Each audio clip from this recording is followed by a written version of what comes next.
And as far as the eye of God could see, darkness covered everything. Blacker than 100 midnights, down in a cypress swamp. God smiled. The light broke. The darkness rolled up on one side, the light stood shining on the other. And God said, that's good. Then God took the light in his hand and rolled the light around in his hands until he made the sun. And he set that sun ablazing in the heavens. And the light that was left from the making of the sun, God gathered it up in a shining ball and flung it against the darkness, spangling the moon and the stars. Then down between the darkness and the light, he hurled the world. And God said, that's good. Then God himself stepped down. The sun was on his right, the moon was on his left, the stars were clustered about his head, and the earth was beneath his feet. God walked, where he trod, his footsteps hollowed the valleys out, bulged the mountains up, and then God stopped and saw that the earth was hot and barren. So God stepped over to the edge of the world, and he spread out the seven seas. He batted his eyes and the lightning flashed. He clapped his hands and the thunder rolled, and the waters from the earth came down. The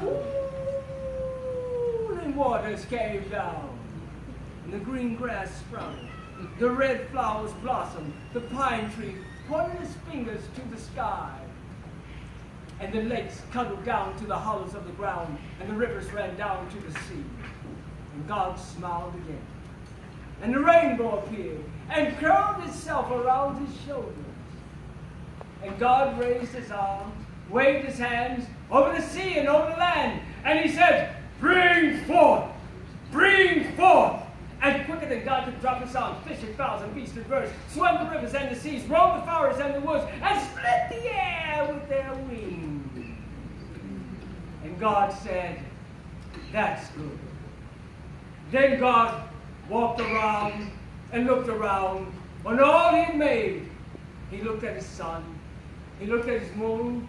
He looked at his little stars. He looked on all his living things. And God said, I'm lonely still. So God sat down on a hill where he could think. By a deep white river he sat down. With his head in his hands, God thought and thought, until he thought, I'll make me a man. Up from the bed of the river, God scooped the clay. Down by the bed of the river, he nailed him down. And there, the great God Almighty, who fixed the sun in the sky, who flung the stars to the far corners of the night, this great God, like a mammy bending over a baby, kneeled down in the dust, toiling over a lump of clay until he shaped it into his own image. Then to it he blew the breath of life, and man became a living soul. Amen.